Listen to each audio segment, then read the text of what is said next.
Hi, my name is Jess, and today our group will be comparing and contrasting 5 different countries that we believe appear to be culturally different. I'll be talking about Saudi Arabia. Hi, my name is Ethan, and I'm going to be talking about Poland. Hi, my name is Dahye, and I will talk about China. Hi, my name's Grace, and I'll be focusing on India. Hi, my name is Andy, and I will be talking about Kenya. Included in this presentation, we'll be focusing on the cost for multinational businesses doing business in each country. Throughout the presentation, Hofstede's cultural dimensions model will be implemented to highlight differences in culture for some of the countries discussed. First of all, let's talk about a cultural difference in China that are different from those in the West. Based on Chinese thought, the hierarchy pattern demonstrates by Hofstede can be defined by 3 elements: harmony, loss of base, and paternalism. Whereas the most of European culture values all individualism, multitask-oriented, low context, and femininity. These cultural differences reflect in a business environment. For example, Chinese culture has a harmony aspect, which is linked with collectivism and the idea that everybody lives together and helps each other. In opposition, French culture is based on individuality. People will think about themselves and their own benefit first. Next, let's talk about the costs for multinational business. There are several barriers to entry into the Chinese market for multinational corporations. The first is the protectionism of the Chinese government. Foreign companies worry that China's emphasis on having local companies lead the charge up the value chain will come at their expense. Another important part is the guanxi.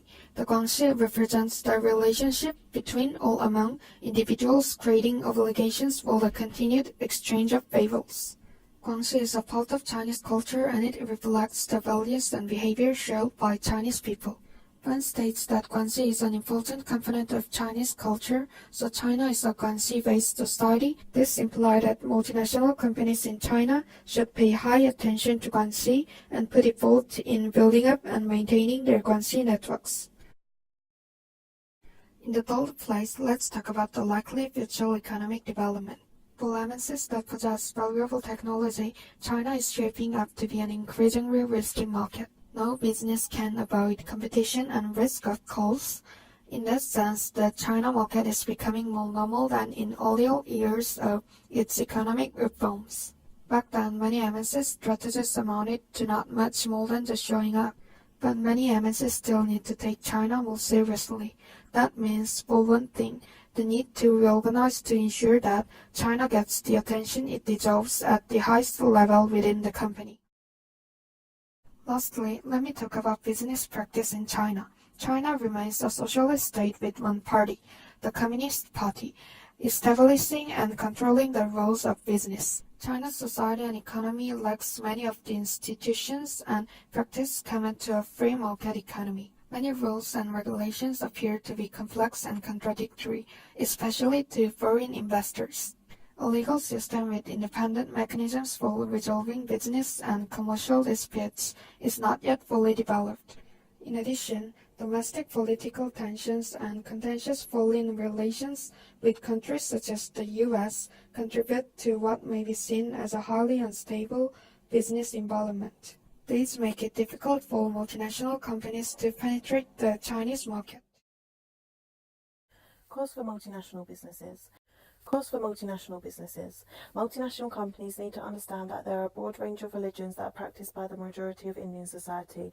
These include Buddhism. There are about 25 million Christians in India. Hindus form about 80% of the total population, and Islam, which forms about 12%. This can be a challenge for foreign companies operating in India, as there is a diverse range of customs based upon religious beliefs. This could therefore present issues around political cohesion and economic investment due to religious differences, non-compatibility, and national and international conflicts. In addition to this, the industrial labour law states that a company employing more than 100 employees has to gain permission from the state when wanting to lay off staff. The permission that is from the state is difficult to acquire. This therefore doesn't attract new investment due to the inflexibility of operating within the country. For multinational companies, it is common to have a large amount of employees, therefore it can make business plan changes and business closures difficult. Lastly, infrastructure within India is not consistent throughout. Specifics such as telecommunications and sewage systems and not all developed throughout the country. This can become costlier for multinational businesses rather than carrying out businesses within developed countries, as they may have to provide their own infrastructure, which increases costs. Future economic development of India. India has sustained rapid growth of GDP. This trend is set to remain, however, will occur at a slower rate due to rising inflation rates and a persistent trade deficit. In relation to GDP, it is forecasted that at a rate of 7 to 8% from 2019 to 2023, long-term GDP after that point is set to grow between 4 to 5% per year.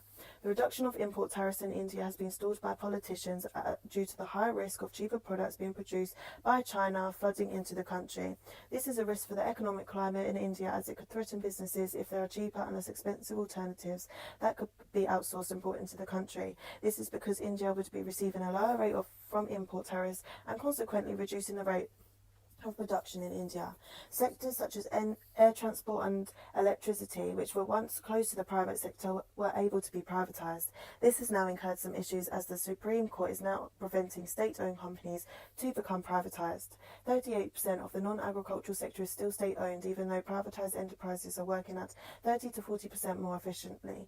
This could therefore limit the future economic development of India if privatised businesses are not being implemented. The business practices in India. According to Hofstede, India is known as a collectivist nation with a clear hierarchical structure. Indian society is more sensitive to rank, status and position the business associates are within organisations. The Indian caste system is a system of social stratification usually based upon hereditary classes. In India, due to Hinduism being the most prominent religion, it is usually based on that. This classification system has traditionally guided people's behaviours towards each other. Performing business in Poland has few costs to multinational businesses, and is understood to be an attractive location for business initiatives. Poland has a market-orientated economy with strong continual growth predicted. From a financial point of view, Poland has a tax system which incorporates a corporate tax rate of only 19%. Poland's business environment has a heavy focus on trust and building relationships, which is key for successful partnerships. It is advised that foreign companies wishing to conduct business in Poland be patient and willing to build a strong relationship. This building of trust may take time and slow down business development. Poland had quite poor infrastructure, which proved a large obstacle for business initiatives. However, in recent years there has been continual funding from the EU to further develop its infrastructure, especially in transport. Overall, in accordance to the World Bank Group Doing Business report, Poland ranked 33rd for ease of doing business, which reflects the few costs involved for conducting business in this country. Poland is a country with a healthy economic outlook. Since completing its transition from communism to democracy in 1991, Poland has experienced an average annual economic growth rate of 4%, and this is set to remain strong into the future. In 2020, Poland's GDP per capita will surpass Portugal and be on its way to surpass Italy. Poland currently has a record low unemployment rate, signs of accelerating wages, gradual inflation due to tightening of labour markets, and after a severe contraction in 2016, foreign and domestic investment is projected to recover and grow.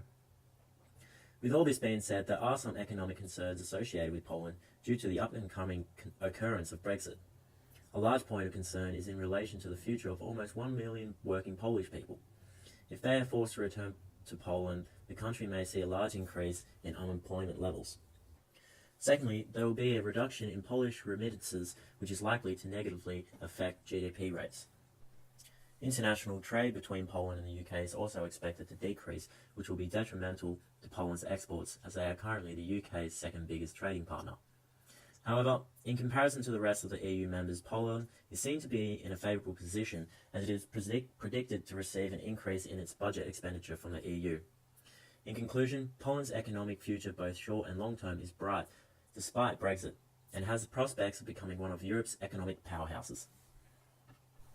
Business practices in Poland are quite different to the rest of Western Europe. Traces of the country's Soviet-era past make many professionals suspicious of foreign business associates. As a result, personal relationships and trust are held highly in Poland's business world. Polish professionals may be wary of foreign business professionals, and it is advisable to make initial contact through a third party that is considered trustworthy.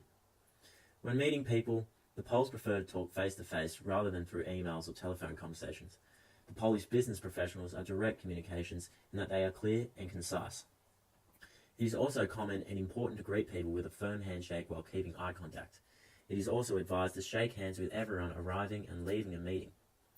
Men should wait for a woman to hold her hand out before extending theirs, and some older businessmen may kiss a female associate's hand upon meeting as a sign of respect.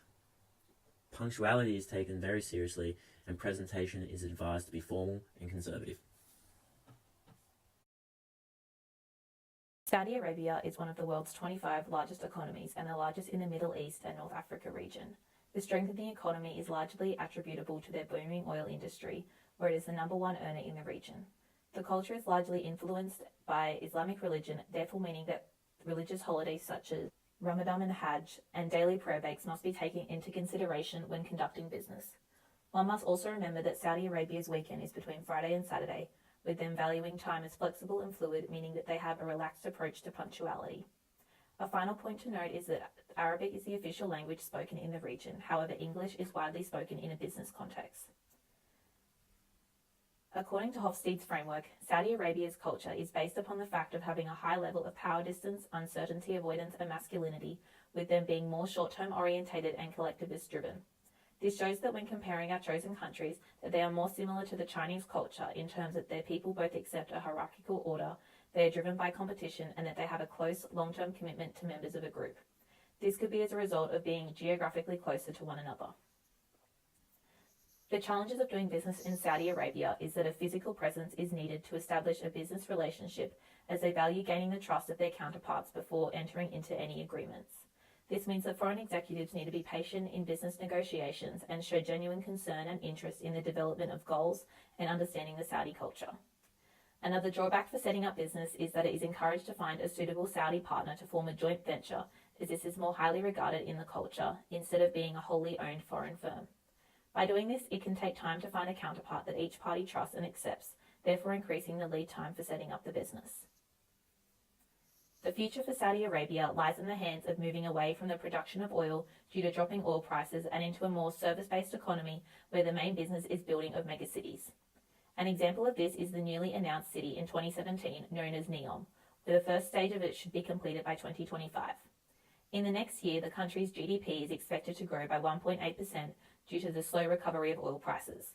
The key factors that are driving economic policy is the desire to reduce their dependence on oil and the need to provide jobs, housing and services to citizens in a time of rapid population growth. This point is especially pushed due to the looming poverty crisis that the kingdom is facing due to the bulk of low-income residents being migrants and therefore creating a problem where there is inadequate access to economic opportunities. Kenya has a market-based economy and is generally considered the economic, commercial and logistics hubs of East Africa. With the strongest industrial base in East Africa, Kenya has been successful in attracting private equity capital. More American companies are investing in Kenya and setting up local and regional operations to take advantage of Kenya's strategic location, comprehensive areas and status as a regional financial center. Nairobi is the transportation hub of Eastern and Central Africa and the largest city between Cairo and Johannesburg. The cost of multinational businesses of doing business in Kenya is that the government has been able to provide a secure environment for business and families, particularly in urban settings. Property, crime and violence are major concerns and have become another unavoidable cost of doing business for companies in Kenya. Also, Kenya's physical infrastructure remains undeveloped and the key obstacle to economic development. Investment over the next decade involves government efficiency, transparency and reliability, competition regulation and the judicial system will determine if Kenya gains or loses ground when compared with its neighbours. In 2013, Transparency International, which monitors the perception of corruption like Kenya, 136 out of 177 countries, a rank of 1 being the best rating. Claims of corrupt dealings, particularly in land purchases and large government contracts, persist.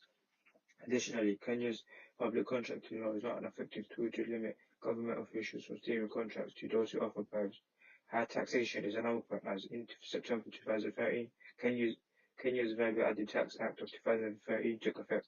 The new VAT Act was introduced as a measure to increase government revenue by expanding the tax base, restricting exceptions to a short list of products, primarily within basic commodities, and complied to a flat tax rate of 16%. Future economic development of Kenya. ICT is one of the fastest growing business sectors in Kenya, and internet access rates are some of the highest in sub-Saharan Africa. Kenya is a regional leader in terms of value-added mobile services. Looking ahead, GDP growth is projected to rebound to 5.8% in 2018 and 6.1% in 2019, respectively, dependent on completion of growing infrastructure project, resolution of slow credit growth, strengthening of the global economy and tourism. Also, the development of the technology city concept, which has attracted multiple businesses to venture $12 billion, aims to create 200,000 new jobs and produce a reputation as a top African technology center. Business practice in Kenya. The business culture in Kenya is surrounded by the idea of Harambee, which is a concept involving mutual assistance, responsibility, and community being key. Kenyan people have a low tolerance for risk and decisions are made cautiously and tend to take time. Additionally, Kenya is largely a hierarchical society in which defense to seniority is rigid and in which senior employees will seldom consult with those of lower status. Thank you for listening to our presentation. I hope that you go away with a further insight into how business is conducted in each country and the role that culture plays in this.